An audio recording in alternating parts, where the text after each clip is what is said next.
We're so excited that you're here. We had approximately 100 people registered for this event. So I want to welcome you to our Positive Communication Book Party, really to celebrate new books. So I'm Dr. Julian Merivale. I'm a professor of applied communication at the University of Arkansas, Little Rock. And with the help of my colleagues here, we have co-founded the Positive Communication Network. I wanted to show you a little bit about what we've been up to. For just 1 second, tell you a little bit about the Positive Communication Network and what it is. In 2022, we got together and we decided that we would form a group really designed to celebrate positive communication, practice, teaching, and obviously research.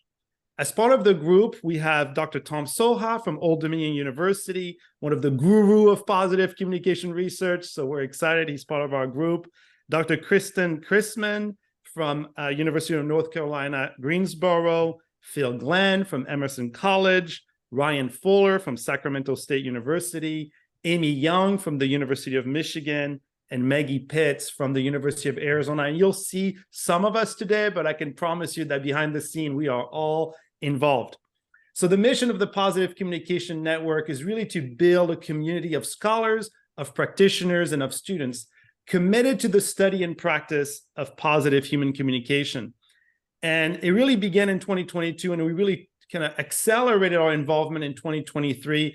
In March, we conducted an annual conference to celebrate a lot of research and teaching that is happening around the US, but also around the world. We started a new book series called the Positive Communication Book Party.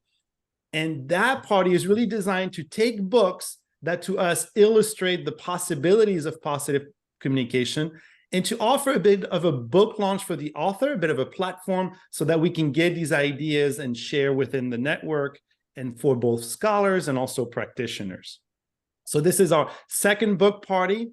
If you have not visited us, we also have a really nice website at positivecommunication.net.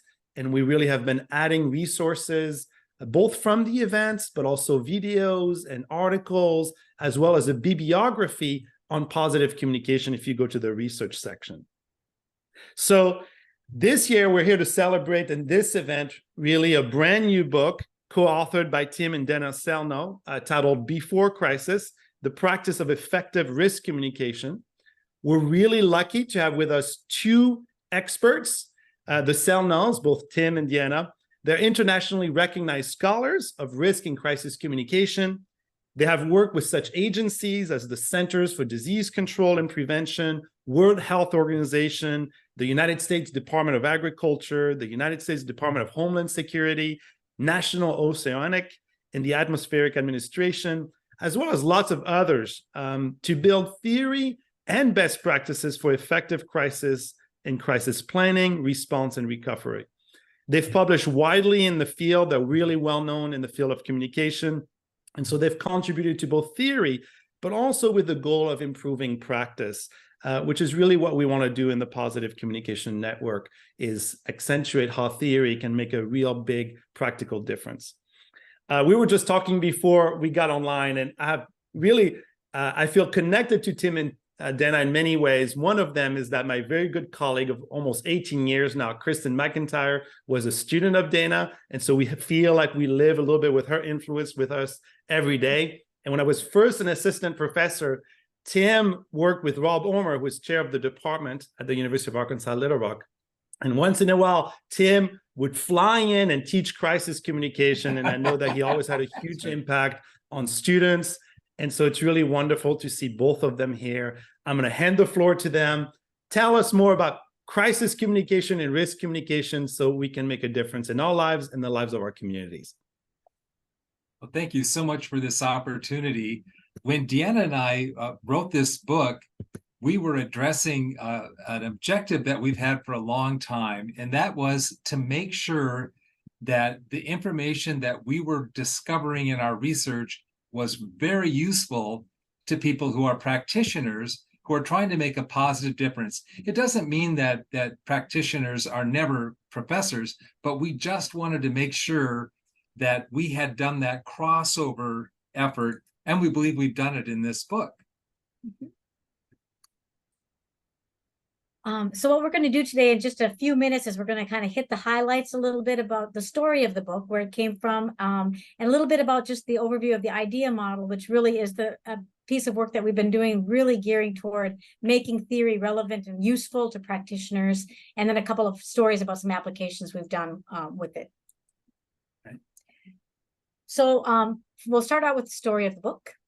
And we really, about 20 years ago now, I guess it has been, we really had this goal of trying to take our expertise in risk and crisis communication and instructional communication to see if we could design an effective model that would, for designing messages that would be based on rigorous, theoretically grounded, data-driven empirical research, but that it would be easy to use so that professional practitioners could use it without having a big background in communication theory and academic research, but that it would ultimately empower people to make informed decisions, because as you all know, we would see people making decisions, but they were actually making decisions that were harmful to their self-protection, that would result in this, what we want them to do, the desired self-protective actions to mitigate their harms and ultimately to save lives. So that has absolutely been what we have, the reason that we wanted to write this book in the first place.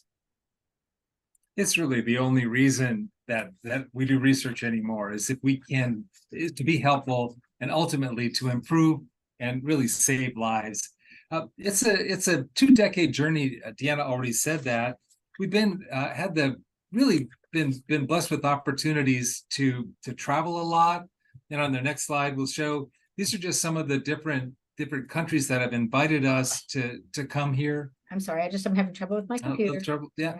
But and this is what we've been able to do, is working with different agencies, have had kind of invitations. We've been able to test these ideas, and we're grateful for the funding that we've had, a number of different grants, and we've always been at institutions that worked with us to help us get grants with government agencies and to test these ideas.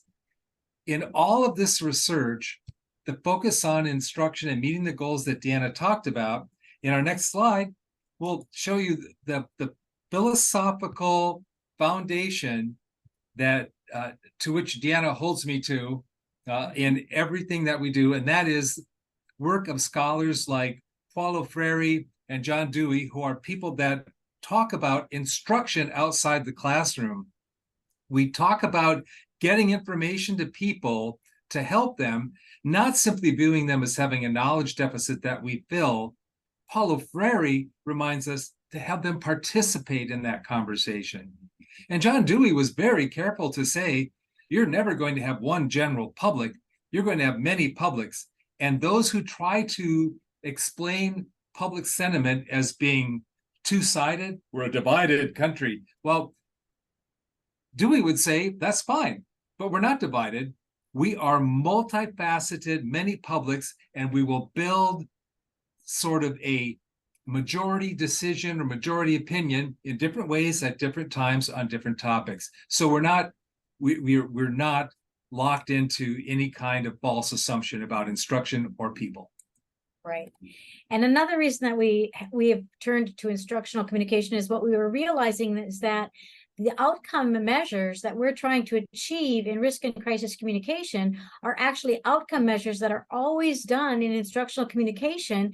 So we could take them from that area over into risk and crisis. And those 3 outcome variables that we can use as metrics are affective learning, behavioral learning, cognitive learning. Again, easy to remember, ABCs, right? Affective learning, we're trying to motivate people to pay attention and to retain information. And we do so by connecting with perceived relevance, value, and utility, and we can measure that. Cognitive learning, we want people to understand what's happening in a risk event or crisis situation. And behavioral learning, we want to produce desired action, compliance with recommended actions. So it just makes sense to turn to all of the wealth of literature in terms of methods, how we measure out learning. And that's why we grounded it in theoretically in experiential learning. Again, as Tim already mentioned, Dewey, and then expanded upon by Kolb. We also have, to develop the idea model, we've drawn on a lot of other theories that we're not going to go into here to help develop the idea model. And we've done a number of data-driven empirical studies to do so. Right. So the IDEA model, I think many of you are familiar with it, is really a very simple, easy to use model. That's the acronym is IDEA: internalization, distribution, explanation, and action. We've actually developed this model to have 11 propositions that have been empirically tested now that support this theoretical framework. And we've done studies that have showed that internalization, distribution, and explanation equate to compliance with 0.507 variance. So I mean, it's wow, it works social scientifically. So what we like to tell practitioners is we've done our homework.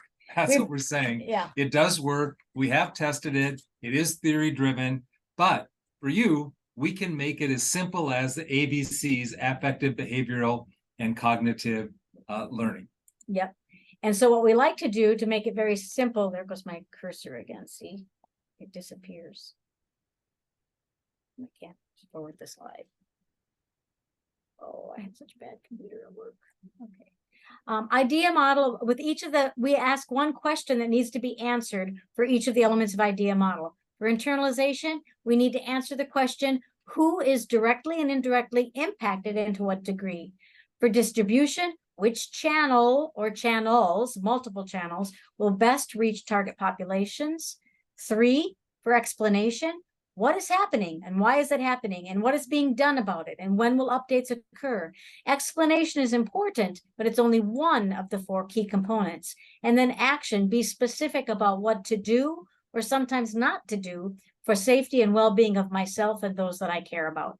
So again, very simple to describe and define, though it's been grounded in much empirical data and theoretical constructs. And we find repeatedly that any message, it doesn't really matter which element you leave out.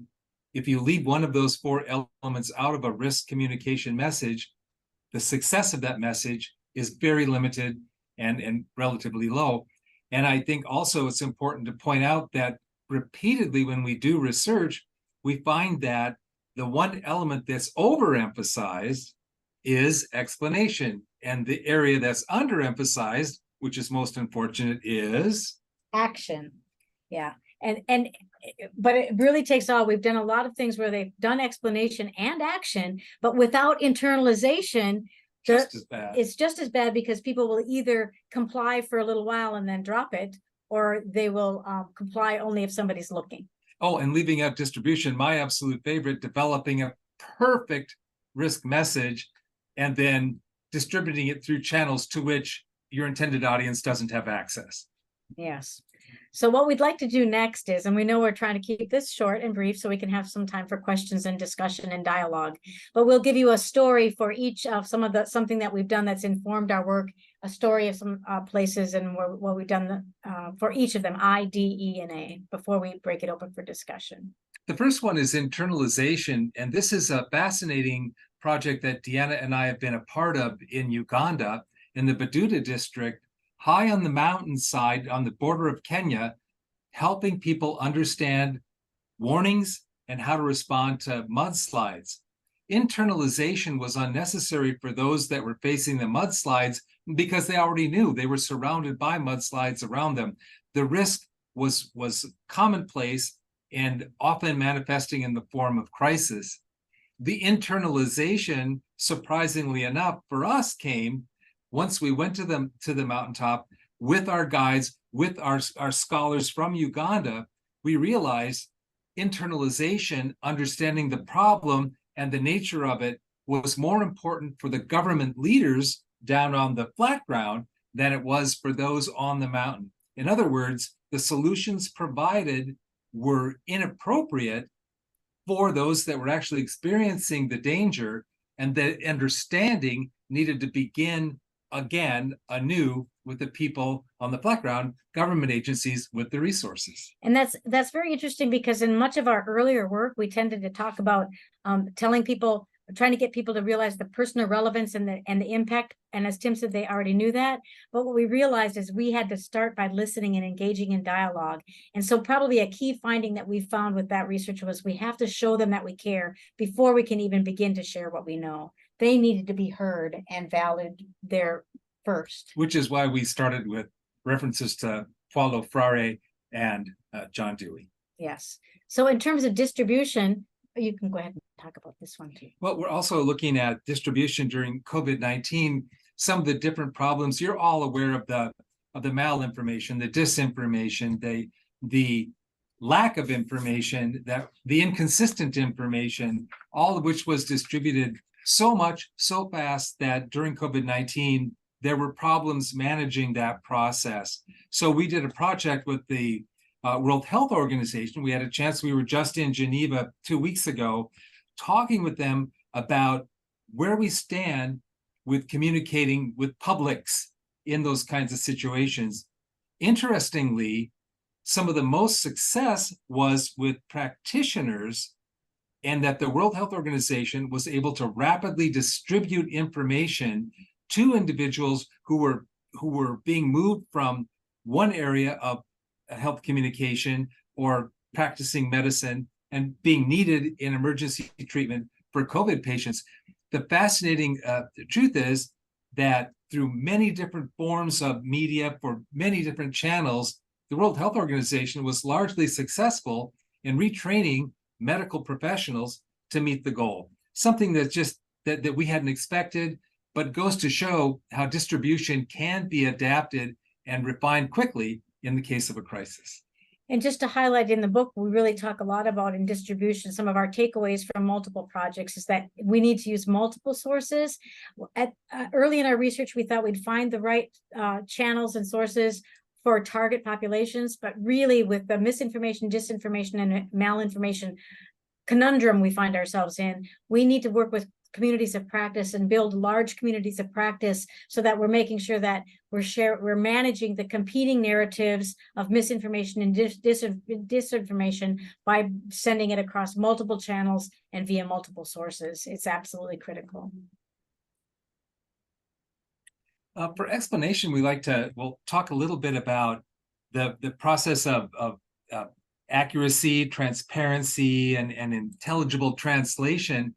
The example we like to share is a project that we worked on with an international group of seismologists and earth scientists after the L'Aquila earthquake. In L'Aquila, 300 people were killed in an earthquake. It's a earthquake-prone area with very old buildings.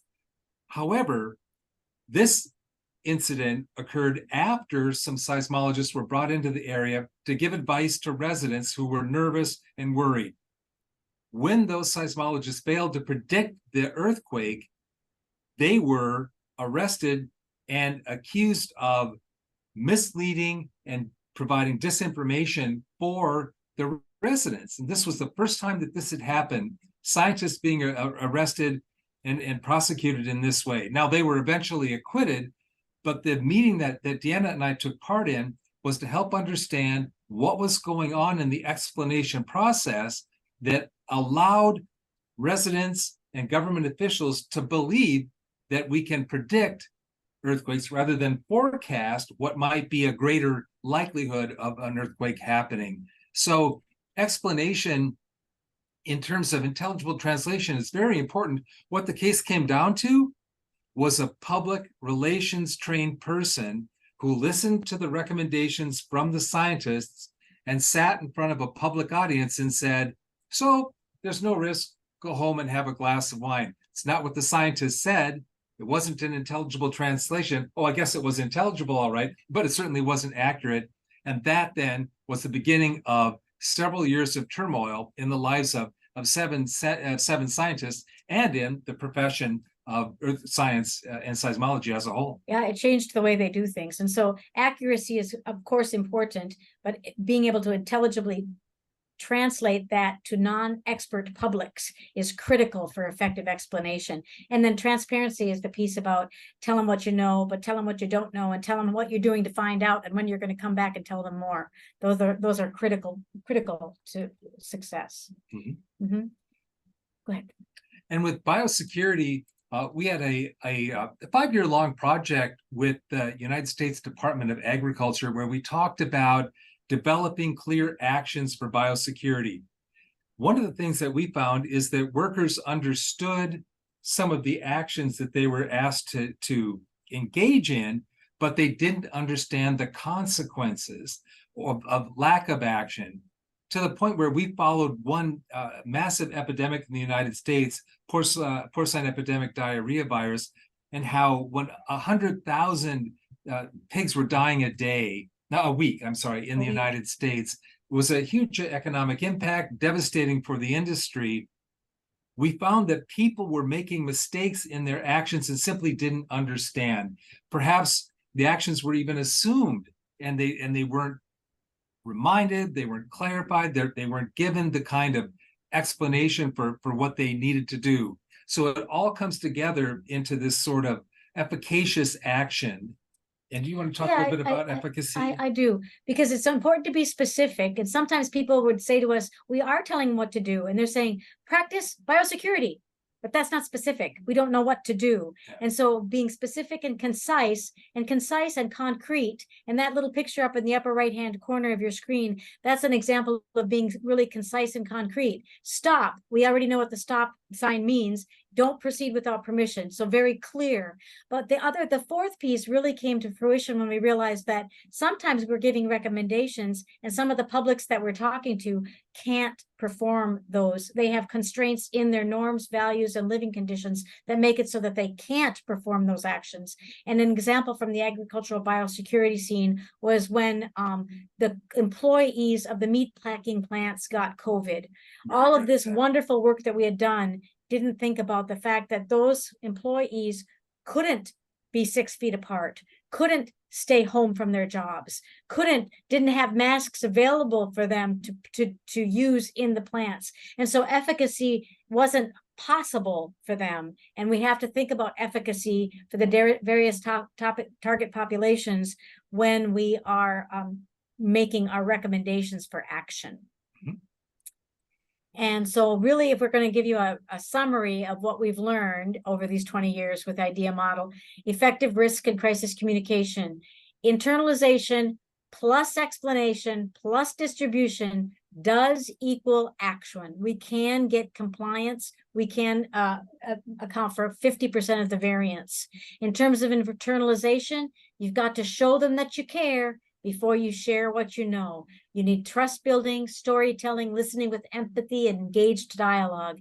Distribution, you need to manage those competing narratives via traditional and social media collectively across sources. And one of the things we've been arguing lately is we need to get, during the quiet periods, we need to get those influencers, those social media influencers at the table with us in those communities of practice so that they're helping share those narratives with their networks. And explanation, we need to co-construct meaning, accuracy, transparency, and intelligibility and efficacy when we're co-constructing those. In terms of action, we need to have theory-informed and data-driven action steps. We have to explain them specifically, but we have to be rhetorically sensitive. We need to honor diverse risk perceptions among different target populations, respect the cultural norms, and account for the evolving nature of risk, and then co-construct and reconstruct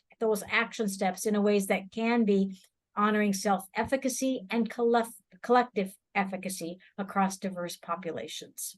So in closing, we worked hard to try to make sure that our social science information using the most rigorous methodology and theories would be transferable to practitioners. And in the end, as Deanna said eloquently in her summary, we can't succeed unless we bring to our communication context a compassion and a willingness to listen to those whom we serve. Mm-hmm. So really, you can really see that this idea model is meant for practitioners. This book, we wrote it for practitioners because we want to get the empirically driven, theory-based research out there in a way that's useful to the practitioners. But feel free to teach with it if you want to. Of course. So there you go. That is an excellent segue now to our fireside chat. That was a really excellent and interesting presentation. You tickled my brain. So we're here to have a little less formal conversation about the book, which I have my copy. I just finished it yesterday, and I have to say this is an excellent book. It's really well written and organized, and has a lot of interesting examples that are relevant to the different components of the idea model. And in some cases is personal. I like the personal touch that you've provided. Very cute picture of Deanna holding the baby goat. And so I recommend this book both to practitioners and scholars of risk and crisis communication. So I wanted to say I've read it and I love the book. And so now I wanted to just ask you a couple of questions, just to kind of follow along. So many people, when they hear the words crisis and risk, have a knee-jerk response to those words because the negative connotations that are associated with them, usually due to loss and threat. Could you talk about your journey or your aha moment that brought you to thinking about the positive side of risk and crisis communication, and what lessons can our audience learn from these stories? I'll start. I think an aha moment for me, and I've shared this, Deanna's heard me share this before. We were on a grant funded by the Department of Homeland Security at the National Institute for Food Safety and Protection. And I had all kinds of knowledge and had written about crisis communication, kind of an appealing topic, and had a couple of books out on the topic, and they were doing well. And the director, really highly successful nutritional scientist who was on the grant. Our big purpose was to understand food safety issues and how to warn publics. Mm-hmm. And he pulled me aside and he said, I'm sure you enjoy your work on crisis communication, but I'm going to give you a word of wisdom. People in these Fortune 500 companies who are feeding the country and the world want to know how to deal with risk. Once the crisis happens, they feel like they've already failed. Mm-hmm. They want to know about risk and they want to know what to do.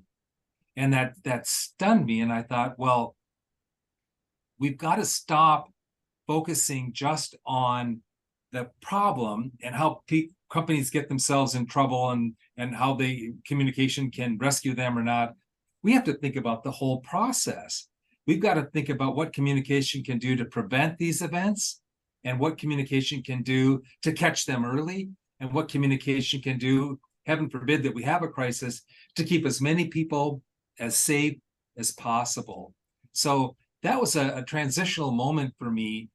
And it really pulled my head around out of chasing crises and got me into the bigger picture. And of course, if we don't get into the bigger picture, it's too late for instruction. Beyond warnings, directing people on how to take shelter. We do some of that work too. But basically, the bigger picture, the richer, fuller analysis is in from beginning to end, risk and crisis. Yeah, I think for me, it was an opportunity that we had to work with the International Food Information Council, and they were doing a project where they were going to emerging economy countries to try to help the government officials, the journalists who are spreading the word, the farmers, and the general publics to understand some of the myths around agricultural biotechnology. In other words, genetically modified agricultural products like carrots and rice and vegetables and whatnot. And I couldn't turn back anymore after doing that, because I realized that there were the myths that surround, sure, there are pros and cons and risks involved in organic farming and in conventional farming with all kinds of herbicides and pesticides that are put on them, as well as biotechnology. But what was troubling to me was that because of those myths, people were dying or ill that didn't have to be ill. And it was about feeding the world. I couldn't turn back anymore for the positive side. What can we do to help with as communication experts with risk communication so that we can feed the world? And that's when we got to travel to Vietnam and in India and Jakarta and Egypt. And it was, I can never go back. I can never go back. Because what we can do as communication scholars to help people understand the risks more accurately so that we can save lives, feed the world. Yeah. Communication can make a difference. It can. And you both have with your work. So in your book, Before Crisis, and also in this presentation, you've addressed the research and practice divide. For example, the relevance of scholarly work to practice is really very hotly debated topic and even a subject of research. For instance, Anne-Sophie Claeys and Michael Opgenhofen wrote about this and why practitioners do not apply crisis communication theory in practice.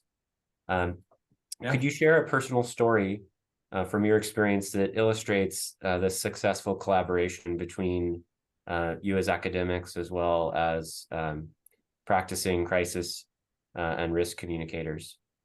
You want to start? I'm going to go to our biosecurity work because it was fascinating to go onto farms and to hear firsthand why some of the workers were not following the biosecurity protocols.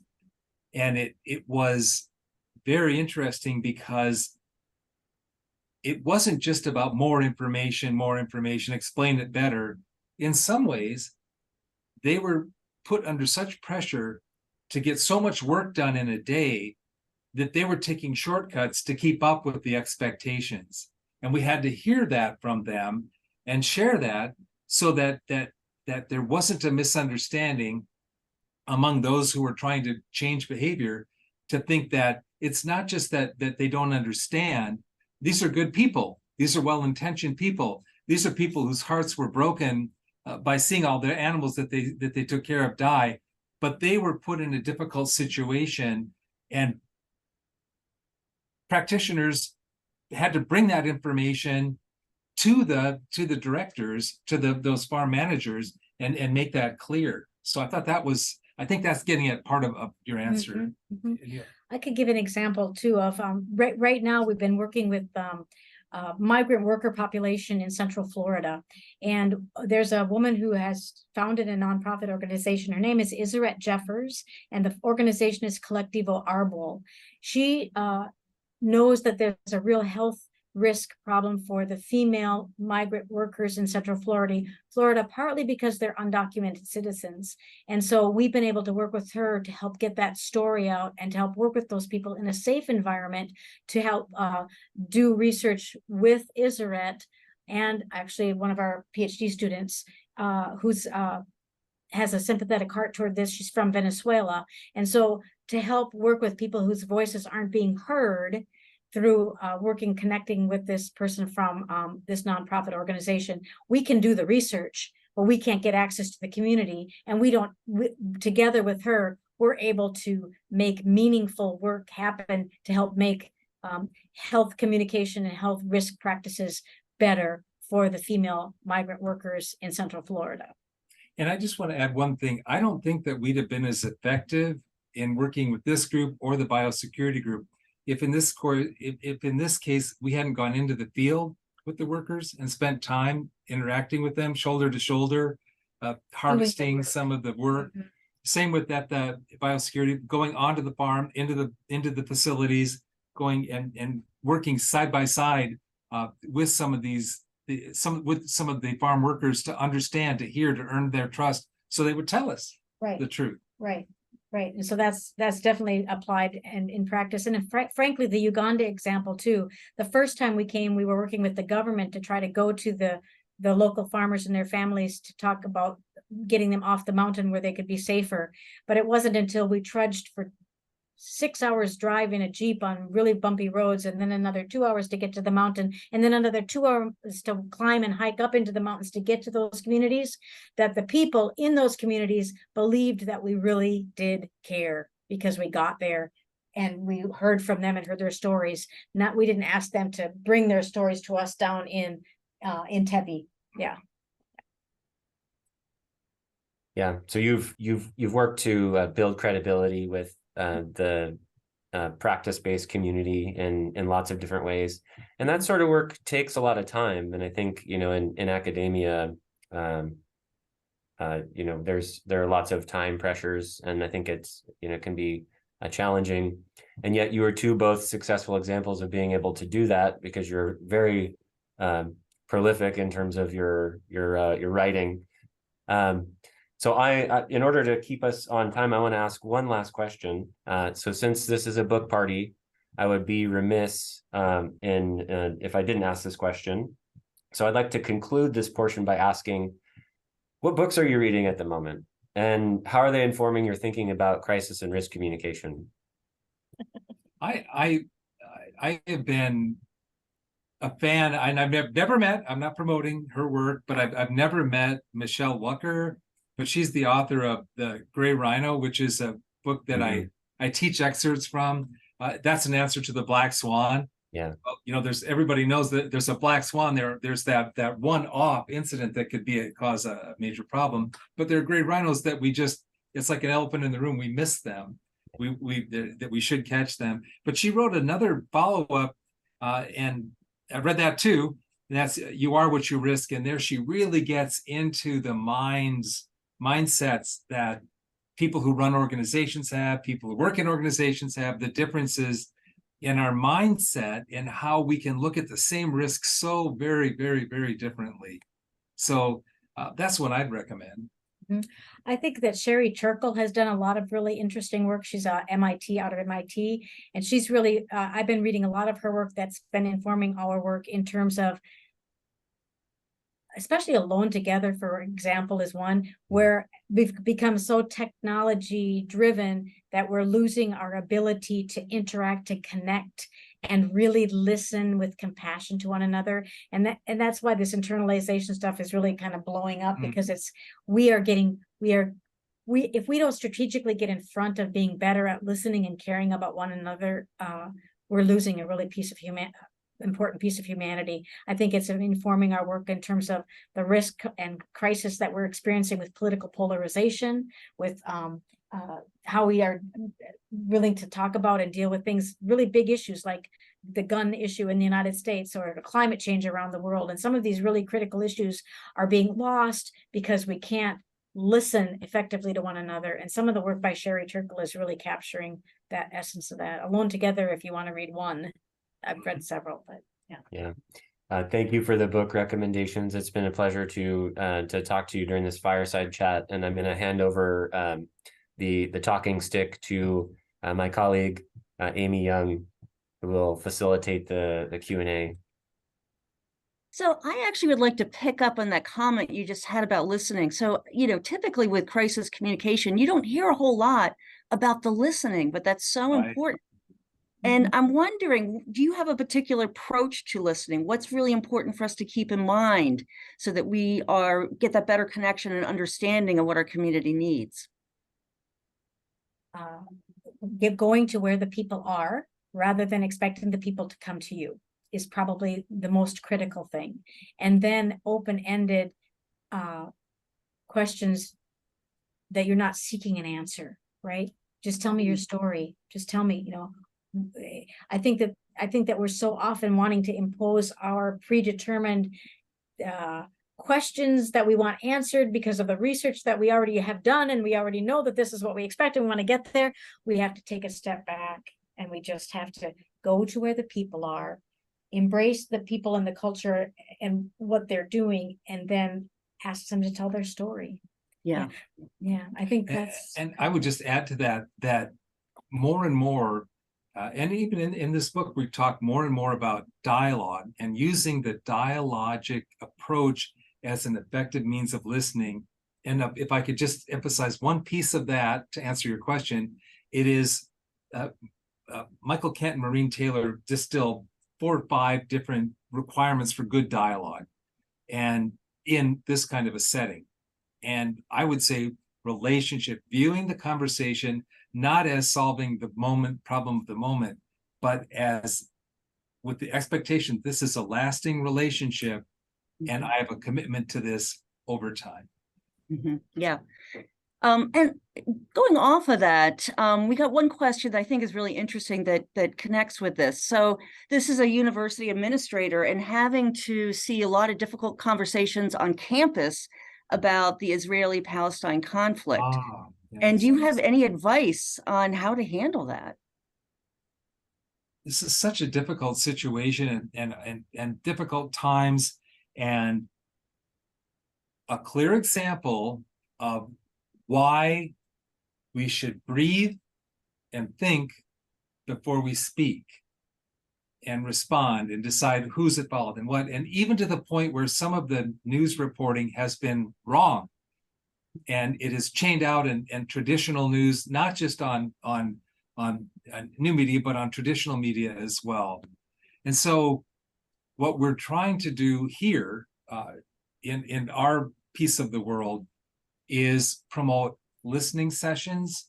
We did this last night in my risk and crisis communication seminar, where we have people with different views simply listening to try to understand what Paulo Freire said is the individual.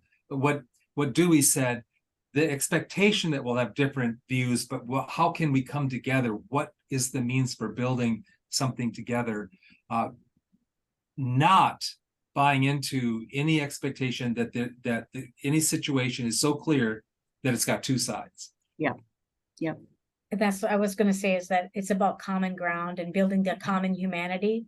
And so we all, what do we all agree? This is horrific. Violence is never okay. Death and dying is bad. What are the things that are bring us together around this issue? It's that, isn't it? And it's not about whether who's right and who's wrong and what's worse and what's better. And then it's about, I go back again, our students and our colleagues across the campus and in our communities need to feel seen and heard. So it's that empathy building piece. And again, I'm going to say that if there's opportunity to let people feel like it's okay to feel bad, I think we want to put it underneath, because we don't know how to deal with it. So we want to give this answer about what's going on and how it's horrible and bad. But what people really want to know, but people are hurting, and they want to know that we know you're hurting. We're hurting. This is an assault on our humanity and what we believe is important, love, right?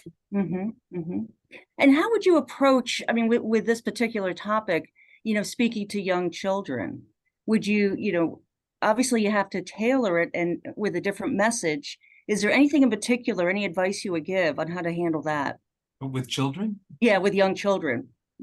Well, With Mr. crises. Rogers. Well, let's go back to Mr. Rogers. We actually have done some stuff with Meet the Helpers, the story of that Mr. Rogers shared, but it really is, we can go back to Mr. Rogers' model, because during the Vietnam War, he spoke to children in a way that let them be heard, and that their hurting was okay. It's okay to feel bad. You feel bad right now, right? You feel scared right now, right? It's okay. And with children, they're feeling bad because they're feeling bad, right? Yeah. And we can learn from Mr. Rogers. Yeah. And that's what he did. Yeah. And real quickly, the case that Deanna is talking about is that some of our students here We worked with them and gave them some risk and crisis guidance, but they work for the public television station and developed a series during COVID-19 about meeting the helpers for and for after the Pulse shooting that we had here, where 50 people lost their lives, lives were taken. How to talk to kids to look for the helpers, and they got nominated for an Emmy. Yeah. So they were, but that's what they did, and it's just as Deanna said, look for the helpers. There are people working on this to help you. Yeah. Great answer. Another question, if you had a brand new leader in front of you, what would you be encouraging them to do to get started with this? A what? With getting funding? A burgeoning leader? Is that what you said? A brand new leader. Oh, A brand new leader. which is burgeoning. Yeah. Okay. A brand new leader of an organization or Of an organization. Well, I know what I would say. I would say the most important thing is to again, I go back, I'm a broken record. People need to be seen and heard. The first thing that they need from that new leader is to know that they are not invisible, right? And so if I was as a new leader of a college or a university setting, it would be about making opportunity to go see the people in the different colleges of your university or in the departments of your college or whatever, to make yourself go to where the people are, let the people be seen and heard, find out their stories. Most important piece, it's not a waste of time. It's really funny because it actually does come from instructional communication research. And it's, if you think about that, day one as a teacher in a classroom, what are you supposed to do that day one? You're supposed to let the students get to know each other, create the classroom climate. That same philosophy holds true for the leader. Yeah. And I would just put one word is co-construction. You want to build something, and that's great, but the odds of it outlasting you when you leave as a leader are lower unless you co-construct, unless you guide people and have them participants in the development of whatever ideas and solutions you have in mind. Yeah, and that's how something is sustainable. When you're talking about organizations and projects and programs and nonprofits and agencies, how does it become sustainable? The leader has to come into it knowing that they're to be successful, they work their way right out of their job. Yeah. Right? Yeah. Yep. Nice. And we know that in Uganda, if we come in and give advice, whatever we say won't last. But if we can help them own it and build their own solutions, then when we leave, it'll be, they won't need us anymore, of course, which is good, but it'll last. Yeah. Right. But well, thank you both for answering the questions, and thank you for our audience in giving us such great questions. At this point, I'd like to turn it over to my colleague, Kristen Crispin, who is going to do the next closing exercise. Okay. Tim and Deanna, thank you so much for everything. So I put a link in the chat. I'm going to share my screen also, but thought this would be a nice way to really say thank you to you, and also to capture feedback from folks who are here with us today. So we would love to do a quick reflection exercise. And so let me share this. Let's see if it'll let me share.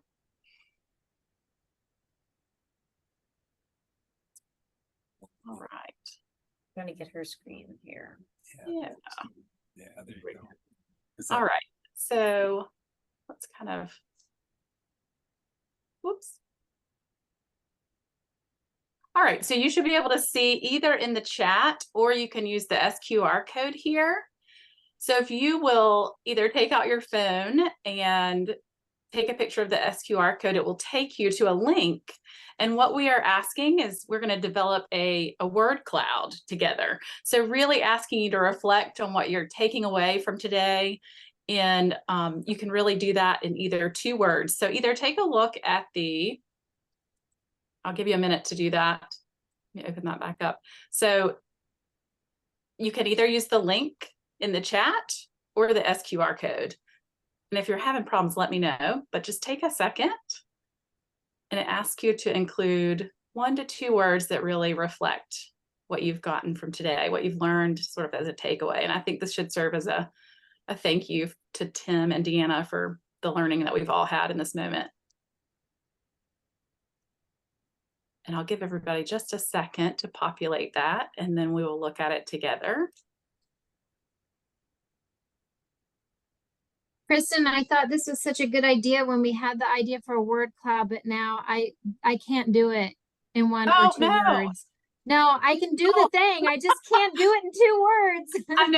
I know. I was thinking the same thing. It's okay if you have more than 2 words. I'm gonna have to add a lot more. I'm so I did it. Overwhelmed with gratitude and you know, and reminded. I had to go back in to make sure I typed in Mr. Rogers, because I think it's been in my adult life that that other people around me have brought Mr. Rogers to my attention. And of course, as a child, I grew up with Mr. Rogers, but it is really wonderful to see all the different environments and contexts, including cognitive-based compassion training, where Mr. Rogers has become this sort of role model. And I was grateful, you know, Tim and Deanna, for you to bring that to our attention, and also talk with that same level of authenticity. It's very, very moving. So thank you so much for your generosity in your time and authenticity. And I couldn't write all that in my 2-word word cloud. So I took the privilege of unmuting myself to thank you. That was beautiful. It's great. And it's always uplifting to spend some time with really, really good and caring and compassionate people. So this has been very uplifting for us too. So thank you. It's one of the things that we love about this work, is that people are very like-minded. We want to help save the world. We want to help save people.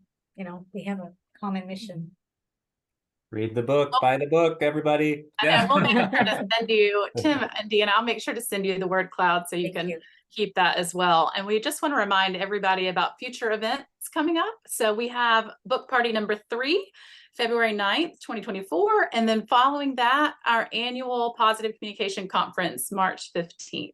So stay tuned for more information. I also included our website at the bottom just again for folks to have. I know Maggie put it in the chat earlier, but just wanted to end on that note to let you know there's more to come. But we thank you for being here, and thank you so much, Tim and Deanna. Really appreciate it.